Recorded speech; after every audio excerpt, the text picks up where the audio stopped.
네, 안녕하십니까. 비저형 데이터 분석 수업 요약 고려대학교 산업공학과학과 김진섭입니다. 토픽 일곱 번째 토픽 모델링에 대해서 발표를 시작하도록 하겠습니다. 먼저 토픽 모델링이란 무엇인가에 대해서 소개를 하고 결국 Probabilistic LSA 그리고 LDA 순서로 발표를 하도록 하겠습니다. 먼저 토픽 모델링에 대해서 컨셉적인 접근법에 대해서 설명을 드리겠습니다. 코펄스라는 거 안에 K개의 토픽이 있다고 가정을 하고 토픽은 그 워드, 텀에 대해서 분산 표상으로 표현이 되고 도큐멘트, 문서는 토픽에 대해서 분산 표상으로 표현을 할 수 있는 접근을 하도록 합니다. 이 토픽 모델링을 사용함으로써 이를 활용할 수 있는 방법은 총 4가지가 있는데 토픽 익스트랙션, 그리고 토픽 간의 관계를 분석하는 것, 그리고 트렌드 아날리스, 어떤 토픽이 이제 그 핫 토픽이고 어떤 토픽이 콜드 토픽이냐에 대해서 이제 분석을 할 수 있겠고, 그리고 도큐멘트 리트라이버, 어떤 도큐멘트에 대해서 이제 가장 유사한 그런 관계가 있는 토픽 디스트리뷰션을 갖고 있는 문서가 무엇인지를 찾아낼 수 있습니다. 여기서 첨언을 하자면 콜드 토픽이라고 해서 중요하지 않은 토픽은 아니고 그 시간 타임라인을 기준해서 점차 이제 관심이 줄어들고 있다의 정도로 해석할 수 있는 토픽이라고 말씀을 드립니다. 네, 토픽 모델링을 하기 위한 접근법 중에 LSA 디컴포지션 가장 간단한 접근법인데요. 그 시그마 K의 각 고유값들이 일정 토픽을 지닌다라는 가정하에 그 N개의 문서들이, 코퍼스 내 문서들이 K개의 토픽으로 표현이 되도록 합니다. 이전에 말씀드렸던 SVD 디컴포지션을 통해서 이렇게 줄여 나갔을 때 이게 K개의 토픽을 설정했을 경우에 이제 그 K개의 토픽이 탭의 개수만큼으로 표현이 되고 그다음에 K개의 토픽으로 도큐멘트가 표현이 되는 것을 보실 수 있습니다. 하지만 이 LSA 디컴포지션의 이슈로는 Statistical Foundation, 통계적인 가정이 좀 잘못된 점, SVD는 그 term occurrences가 그 단어의 등장이 노멀 디스트리뷰셔널 하다고 가정을 하고 이제 진행을 하게 됩니다. 하지만 실제 단어의 등장은 상호 이제 관계성이 짙기 때문에 이게 이제 가정 자체가 좀 틀렸다는 전제가 있고요. 그리고 TF, IDF 혹은 바이너리 백업 월즈를 통해서 도큐멘트 리프레젠테이션을 사용하게 되는데, 근데 도큐멘트 리프레젠테이션 자체가 굉장히 스파스한 리프레젠테이션이기 때문에 문제가 되는 점이 또 있습니다. 하지만 그럼에도 불구하고 TF, IDF를 통해서 웨이티드를 통한 도큐멘트 리프레젠테이션은 곧잘 그 정규 분포를 잘 따르기 때문에 그래서 이제 그 LSA 디컴포지션 역시 잘못된 접근은 아니라는 점을 말씀드리고 넘어가겠습니다. 두 번째는 랭귀지 모델입니다. 가장 이제 나이브한 어프로치로서 도큐멘트와 텀 간의 직접적인 조건부 확률을 추정하게 됩니다. Maximum Likelihood Estimation, LME를 통해서, MLE를 통해서 어떤 도큐멘트에서 텀 W가 등장할 확률을 추정하게 되는데요. 이에 대한 이슈로는 제로 프리퀀시 프로블럼이 있습니다. 여기 보시면 이 빨간 줄들이 그 제로 프리퀀시인 텀들인데요. 해당 도큐멘트에 텀 W가 등장하지 않는다면 그 확률 자체가 0이 되어버리기 때문에 이로써 이를 통한 직접적인 조건부 확률 추정에는 단어 등장 확률이 0이 되어버리는 조금 무리가 있는 해석이 있습니다. 그래서 이거를 해결하기 위해서 코퍼스 내 전체 정보들을 이용해서 ML을 추정해 보자 라는 이제 그 개념이 등장했는데요. 이게 이제 PLSA로 좀 접근을 이끄는 방식이라고 보시면 될 것 같습니다. 네, 세 번째는 Generative Approach인데요. 생성 모델, 그 확률적인 그 코퍼스를 문서를 생성하는 모델을 가정을 하는 것입니다. 도큐멘트는 코펄스 내 K개의 토픽들의 그 확률 분포로 표현이 되고요. 토픽들은 보캐블러리 내 월드들의 probability, 확률 분포로 표현이 됩니다. 모델 베이스드 메소드. 그 모델 베이스드 메소드라 하면 프로버스팅 모델, 이 코퍼스를 생성하려는 이 프로버스팅 모델을 현재 갖고 있는 커퍼스에 피팅을 하겠다는 얘기입니다. 문서 생성 과정을 가정한 모델, 이 모델이 그 주어진 커퍼스 내 텍스트 다큐멘트들, 이그샘플들을 생성할 확률을 맥시마이즈 함으로써 그 주어진 그 하이퍼스테시스로부터 즉 그 도큐멘트를 생성하되 이 생성해야 될 D는 실제 코퍼스 내 도큐멘트가 되도록 피팅을 한다는 말입니다. 그렇게 되면 역으로 코퍼스 도큐멘트를 생성한 그 과정이 무엇인지를 추론하게 될 수 있습니다. 네, Generative Approach 중에서 TLSA는 Probabilistic Latent Semantic Analysis의 역사입니다. 이 등장 배경은 그 도큐멘트를 인코딩하는 어프로치들의 한계성 때문에 등장하게 되었습니다. 그 아까 말씀드렸던 TF-IDF 혹은 이제 TDM, 텀 다큐멘트 매트릭스죠. 이들에 대한 문제는 두 가지가 있는데요. 너무 큰 데이터, 그러니까 이제 그 표현되는 그 TDM 자체가 보캡 곱하기 코퍼스의 그 문서 개수 사이즈만큼 나오기 때문에, 그리고 게다가 그 정보들은 굉장히 스파스하고 이 엄청난 크기 자체가 컴퓨테이셔널 버든이죠. 그리고 이제 스트럭처가 이제 없다는 점인데, 그 도큐멘트를 단순히 인코딩 했다는 것 뿐이지 그에 대한 그 단어 간 순서나 이런 거에 대한 스트럭처가 없습니다. 사전에 정의된 구조가 없기 때문에 이 레이턴트 스트럭처를 찾아내고자 PLSA라는 개념이 등장을 했고요. 이전에 나이브 어프로치, 직접적으로 이제 도큐멘트와 텀 간의 등장 확률을 추정하는 그 랭귀지 모델 대신에 도큐멘트로부터 컨셉이 나오고 그 컨셉으로부터 텀이 생성된다는 그 레이턴트 스트럭처를 찾는 게 이 PLSA의 목적이라고 볼 수 있겠습니다. 일단 가정으로는 모든 도큐멘트는 컨셉을 갖고 있다는 가정이 있고요. 그리고 컨셉에 대해서 PLSA는 prior knowledge, 컨셉이 이제 어떤 컨셉인지 굳이 이제 미리 정의를 할 필요가 없습니다. 데이터 내 그 텀의 co-occurrence 및 컨텍스트만으로 어떤 컨셉이 있다를 추정하게 되고요. 스태티스티컬 러닝의 알고리즘에 의해서 도큐멘트가 내포하는 컨셉과 그 코퍼스 내 토픽을 구성하는 텀스를 점차 정립 및 분류되도록 하였습니다. 네, 그림과 같이 이런 구조를 갖고 있고요. 네, PLS의 레이턴트 베리어블 모델에 대해서 설명을 하겠습니다. 도큐멘트 제너레이션 모델 스트럭처가 두 가지 방식이 있는데요. 첫 번째는 도큐멘트가 생성될 확률을 정의를 하고 그 도큐멘트로부터 토픽 G가 등장할 확률을 정의합니다. 그리고 세 번째로 그 토픽 G에서 월드가 지금 보고 있는 현재의 월드가 생성될 확률을 정의를 하게 됩니다. 이게 첫 번째 모델이고요. 두 번째 모델은 퍼포스 내 토픽 D가 갖는 비중을 먼저 정의를 합니다. 그리고 동시에 토픽 G로부터 도큐멘트가 생성될 확률, 그리고 토픽 G로부터 현재의 워드가 생성될 확률을 정의하는 방식이 두 번째 방식입니다. PLS에서는 이 두 가지 방법을 섞어서 도큐멘트 D에서 월드가 발생할 확률을 정의함에 있어서 코퍼스 내 모든 레이턴트 컨셉 D에 대해서 컨셉 G로부터 월드가 발생할 확률과 도큐멘트 D로부터 컨셉 G가 발생할 확률을 곱으로써 표현을 해서 이 도큐멘트 D에서 월드가 발생할 확률을 정의하게 됩니다.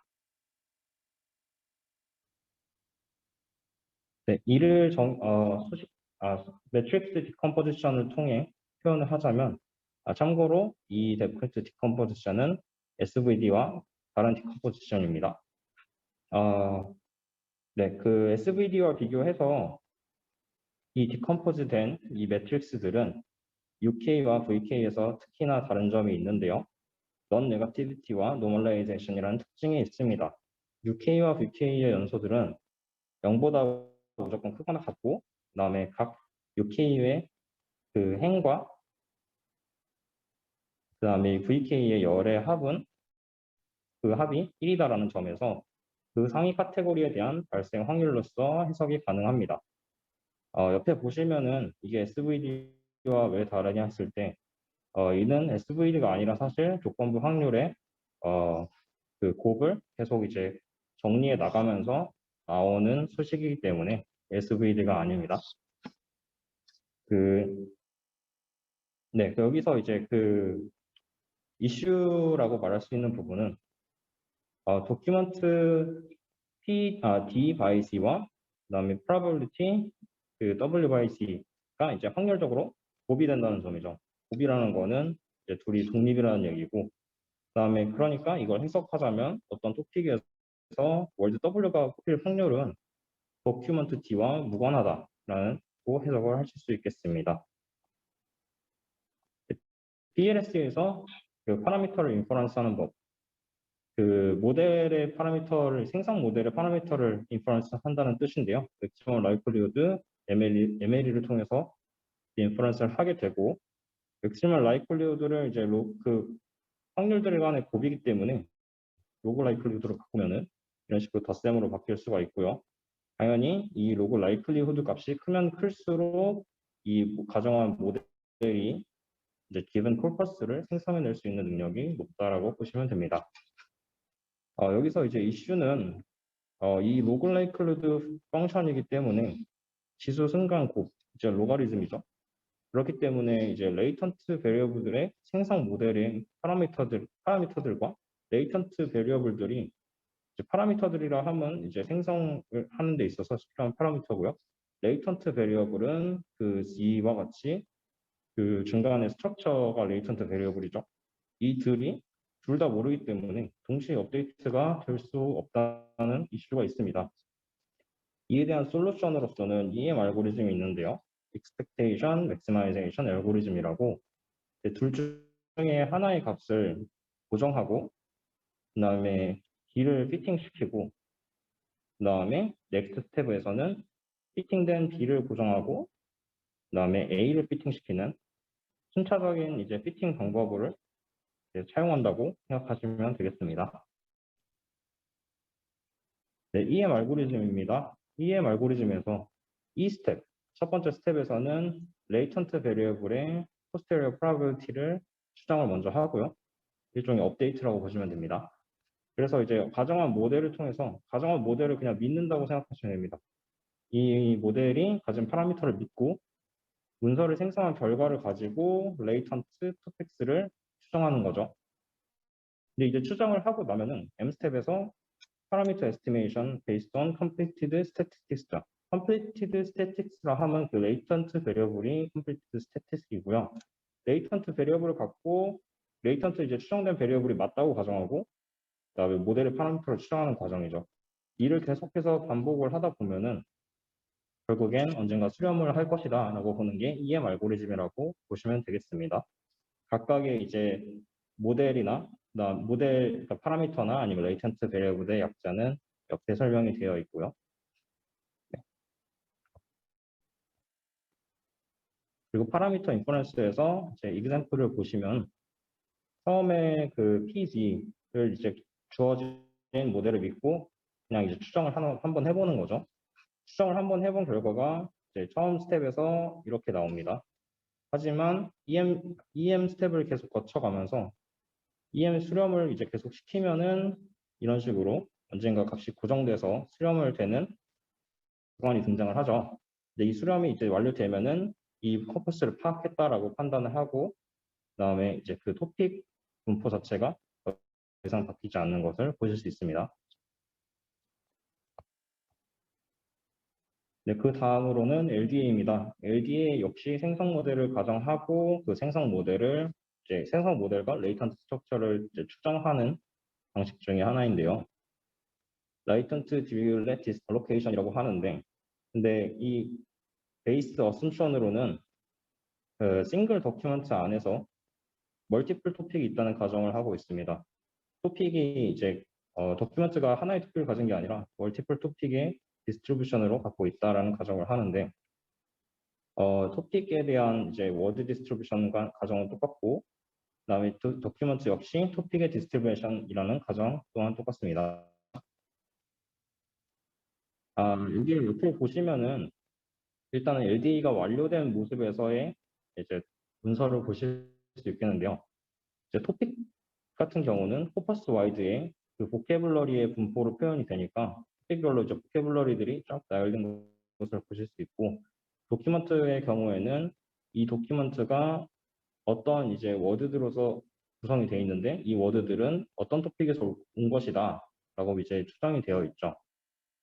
하지만 이제 문제는 현실에서 우리는 이런 컬러들, 그러니까 이제 이런 레이턴트 구조들을 모릅니다. 그래서 이제 이거를 추정을 해야 되는데 이거를 이제 추정하고자 하는 것이, 그러니까 옵저베이션이 이제 즉 저희가 이제 유일하게 아는 게 도큐먼트 그 자체죠. 그 텍스트 자체인데 이 텍스트 자체에서 이 아까 말씀드렸던 이제 여러 가지 컬러들을 뽑아내는 게, 히든 스트럭처를 찾아내는 게 LDE의 목표라고 말씀드릴 수 있겠습니다.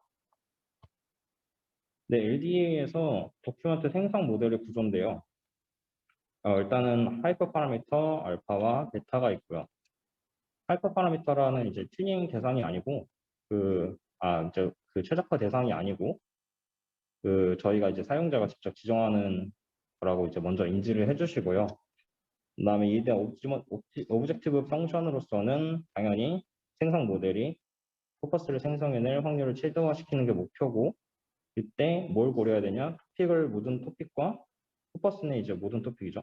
포커스 내 모든 토픽과 포커스 내 모든 도큐먼트와 그다음에 각각의 도큐먼트 안에 모든 보캡을 고려해서 이 생성 모델이 포커스를 생성해낼 확률을 최대화한다고 보시면 됩니다. 그래서 이제 식은 이렇게 되고요. 그다음에 여기서 보시면은 이 부분이 이제 n번째 워드에 대해서 토픽 얼로케이션이 결정됨과 동시에 해당 토픽 K에서 결정된 토픽 K에서 워드 디스트리뷰션으로부터 월드 이 월드를 뽑을 단어를 결정한다고 보시면 됩니다.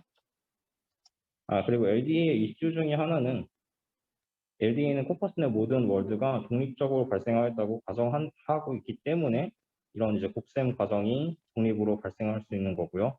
근데 하지만 이 가정 자체가 사실 아까 말씀드렸듯이 mutually related 하기 때문에 이 가정은 틀린 가정이라고 볼 수 있겠습니다. 생성 프로세스에 대해서 이제 그 과정을 조금 더 디테일하게 다뤄보자면 이 부분은 파이라고 하겠습니다. 그 파이는 디리얼랩 파라미터 베타로부터 디리얼랩 디스트리뷰션 베타를 따른다는 의미고요. 여기서부터 이제 추정이 되는데 파이의 경우에는 이런 디리얼랩 분포를 따른다고 추정을 함으로써 이런 식으로 토픽별로 이제 각각 워드에 대해서 이제 여기가 토픽이고 여기가 워드거든요. 그래서 각각 워드의 분포로서 표현이 됩니다. 그리고 당연히 이제 그 토픽별 그 파이 K에 대해서 그 분포로 썸을 하면은 확률이기 때문에 1이 되고요. 그 다음에 도큐먼트의 토픽 디스트리뷰션 같은 경우도 타이프 파라미터 알파로부터 추정이 되는데 역시 디리올렛 디스트리뷰션을 따른다고 가정을 하고 추정이 됩니다. 아까 토픽들과 마찬가지로 도큐먼트 단위에서의 토픽 그 분포의 썸은 당연히 1이니까 확률 분포가 되고요. 그 다음에 각각의 토픽, 여긴 토픽이고 여기가 도큐먼트라고 보시면 됩니다. 그리고 세 번째로 세 번째와 네 번째가 동시에 이루어지는 과정인데요. 그 세 번째가 이제 토픽 얼로케이션입니다. 현재 보고 있는 도큐먼트에서 그 n번째 단어의 토픽이 무엇이냐를 먼저 얼로케이션하고 그다음에 얼로케이션된 토픽으로부터 이 워드가 어떻게 뽑히냐를 이제 보는 게 세 번째라고 보시면 되는데 먼저 세 번째에서 이 각 DDN은 이제 도큐멘트 D에서 n번째 월드의 토픽이죠. 이 어사인 됩니다. 그 토픽 디스트리뷰션으로부터 어사인이 되는데 먼저 두 번째에서 앞서서 가정한 토픽 디스트리뷰션으로부터 이 도큐멘트가 이런 토픽 분포를 갖고 있으니까 이 n번째에서 그 워드는 어떤 토픽을 가질 거야 라고 이런 식으로 allocation을 먼저 해주는 거죠. 다음 아까 말씀드렸듯이 네 번째에서는 그 allocation된 GDN의 그 토픽에서 여기 예시가 네 빨간색이네요. 네, allocation된 그 GD에서 그 GD에 해당하는 이 빨간색이죠. 그 빨간색 토픽의 디스트리뷰션에서 그 워드 디스트리뷰션이니까 여기서 어떤 워드를 뽑을지도 역시 확률적으로 정해진다는 겁니다. 그래서 이제 아까 말씀드렸듯이 그 워드가 확률간 곱으로 표현이 되는 거고요. 여기가 이제 확률간 곱이죠. 아무튼 그래서 이제 그 워드가 이 각각의 워드를 이제 이런 방식으로 셀렉을 하게 되는데 이런 과정을 이제 코퍼스 내 도큐먼트의 랭스만큼 코퍼스의 모든 단어에 대해서 수행을 해서 도큐멘트를 생성해낸다는 게 도큐멘트 제너레이션 프로세스입니다. 네, 그럼 제너레이션 프로세스를 설명을 했는데 그럼 이제 레이턴트 이제 스트럭처와 모델의 파라미터 생성 모델의 파라미터를 이제 추정을 해야겠죠. 근데 추정을 하기에 앞서서 디리올렛 디스트리뷰션이 뭐냐에 대해서 잠깐 말씀을 드리면 바이노미얼 디스트리뷰션은 이제 베르놀리 그 분포죠. 베르놀리 분포, 이항 분포를 따른다고 이제 되는 건데 이항 분포가 아니라 이제 멀티노미얼 K 클래스에 대해서 이제 독립이라는 과정 그렇게 하면 멀티노미얼 디스트리뷰션이 되죠. 근데 이제 이항분포에 대해서 어떤 사건이 이항분포라고 이제 가정을 하고 이제 어떤 사건이 연속적인 시간에서 각 시간이 독립이고 사건의 결과가 바이너리다라는 거라는 가정을 하고 이 P를 추정하는 게 관측치 알파 베타를 통해서 이 사건의 확률 P를 추정하는 게 베타 디스트리뷰션입니다. 그럼 디리올렛 디스트리뷰션은 멀티노미얼 디스트리뷰션에 대해서 사건을 이제 다항분포라고 가정을 하고 이 연속적 시향에 대한 관측치 알파 i들을 통해서 결국 이제 모이면 알파인데 이제 알파를 통해서 사건의 확률 pi를 추정하게 되는 거죠. 이게 디리올렛 디스트리뷰션이라고 보시면 되겠습니다. 그 디리올렛 디스트리뷰션의 성질이라고 말할 수 있는 게 두 가지가 있는데요. 첫 번째가 posterior probability가 역시 디리올렛 디스트리뷰션을 따른다라는 점이고 두 번째가 파라미터 알파, 아까 말한 관측치죠. 관측치가 이제 그 probability, 그 pi들의 분포의 mean shape과 sparsity를 결정하게 된다라는 게 두 가지 속성입니다. 뭐 첫 번째를 보시면은 observations xi 관측치로부터 estimation이 이제 되는데 그 분포를 가정하고 확률 분포를 가정하고 그 모델을 이제 만들었을 때 그다음 만들고 나서 이제 관측지가 생겼죠. 관측지를 이제 넣어서 이 모델을 그 한번 피팅을 한번 하더라도 그 분포 역시 디리얼리 디스트리뷰션을 따른다는 게 1번이고요. 2번 같은 경우에는 probability에 대해서 그 알파 값에 따라서 각 이제 probability의 분포가 그림과 같이 바뀌는 것을 볼 수 있고요. 그리고 이제 이렇다 보니까 저희가 이제 LD에서 관례적으로 그 알파 값이 이제 각각 알파랑 베타 두 개죠. 알파에 대해서는 관례적으로 작은 값을 설정합니다. 1보다 작은 값. 왜 1보다 작은 값이냐? 111의 경우는 이제 유니폼한 걸 볼 수도 있지만 굉장히 이제 작은 경우에 디센트리테이드 디스트리뷰션을 보실 수 있죠.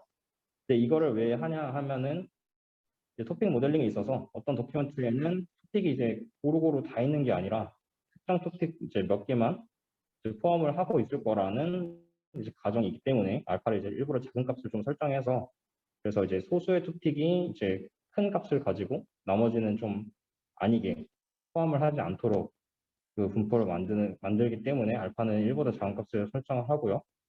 베타의 경우에는 어떤 이제 토픽에 대해서 워드 디스트리뷰션을 고려할 때 소수의 몇몇 메이저 월드가 그냥 그게 전부인 토픽은 거의 존재하지 않겠죠.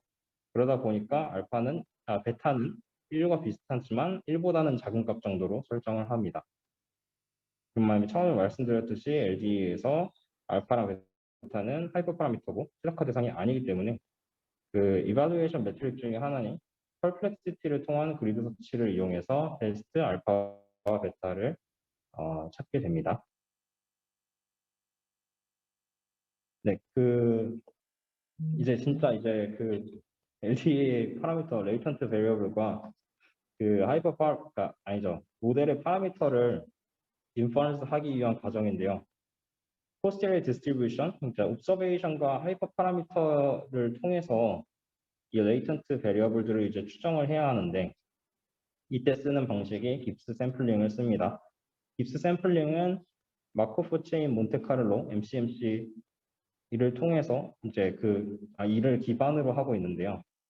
이는 마코프 체인 어떤 스테이트에서 넥스 스테이트에서의 생성 확률을 몬테카를로 즉 이제 랜덤 샘플링을 통해서 반복적인 랜덤 샘플링을 통해서 뉴메리컬 리절트를 얻는다라는 몬테카를로 방식을 채택하는 깁스 샘플링을 방식을 이용을 합니다. 어떤 스테이트 이제 C에서 Cn까지 이제 레이턴트 베리어블이 있다고 했을 때 이거를 업데이트함에 있어서 이 스테이트 세트 중에 하나의 원소를 샘플링 하되 나머지 원소들을 이제 픽스하는 거죠. 픽스를 해서 그래서 이제 이 픽스하고 이제 이 샘플링 되는 K를 계속 반복적으로 1, 2, 3, 4에서 N까지 나아가면서 샘플링을 하기 때문에 마코프 체인 몬테카를로 깁샘플링 방식이라고 볼 수 있겠습니다.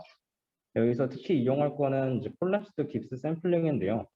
어떤 이제 G1, 2, 3이라고 가정을 했을 때 일반적인 깁스 샘플링은 이제 두 개를 고정하고 나머지 하나를 샘플링 하지만 콜랩스드 깁스 샘플링은 하나를 고정하고 다른 하나를 피팅하는 과정을 계속 반복하다 보면 나머지 하나는 자연스럽게 콜랩스드 아웃.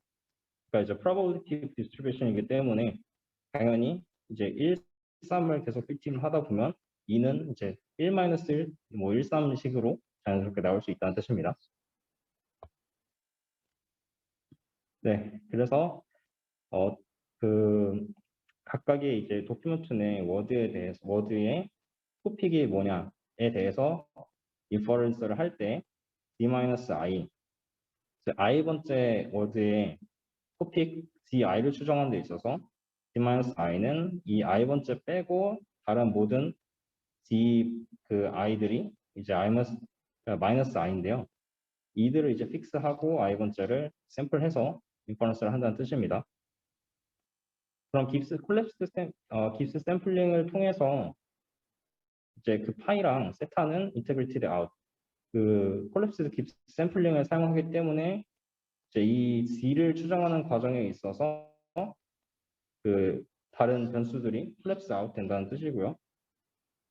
그래서 이 likelihood를 보시면 다음과 같은 수식으로 표현될 수 있는데 근데 이를 보시면은 current assumption di가 j 토픽이다라는 assumption에 의해서 나머지들은 이제 픽스되어 있고 그다음에 이 월드는 관측치들이니까 관측치들은 이제 GT죠. GT라고 이제 가정하는 후에 이 assumption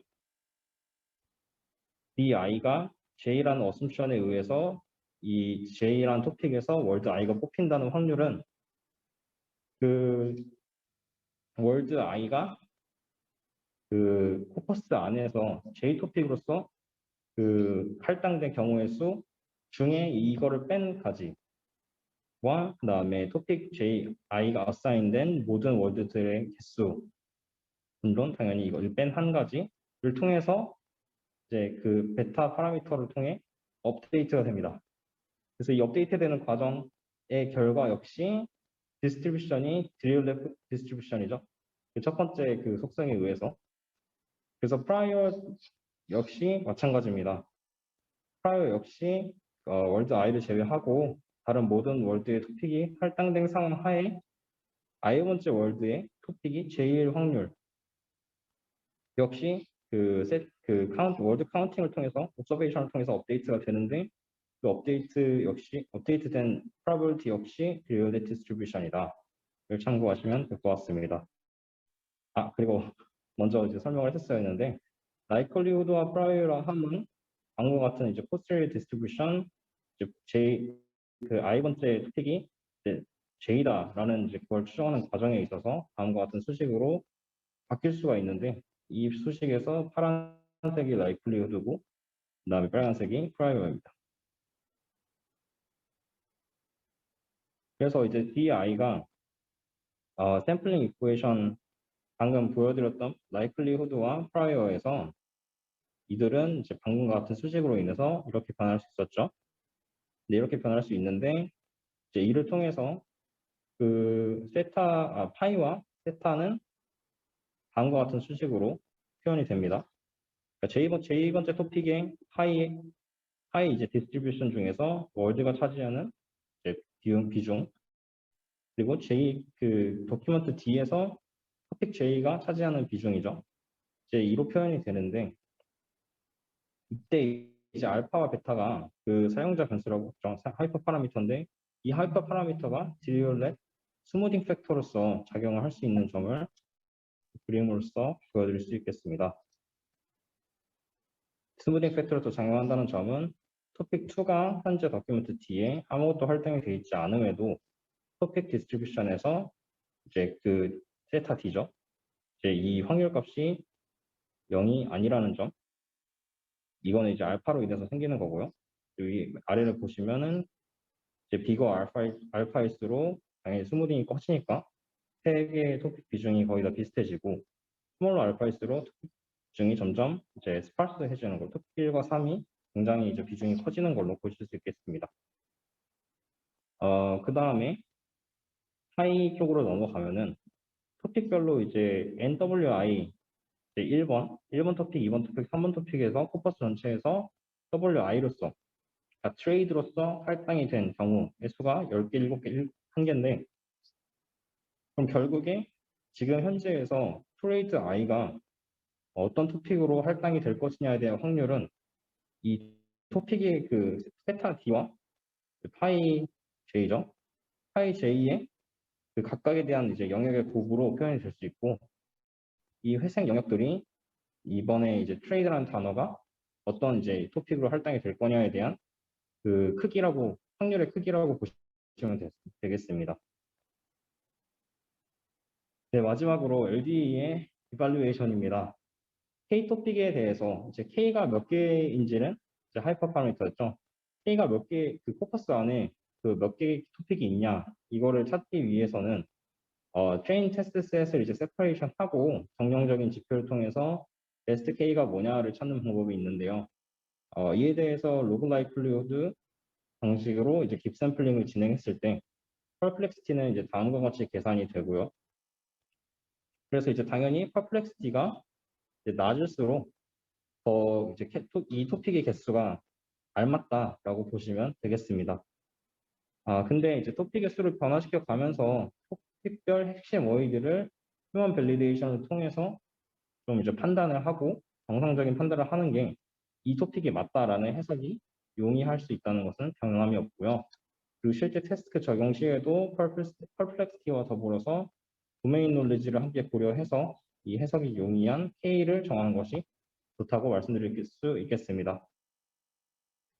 이상으로 발표를 마치겠습니다. 감사합니다.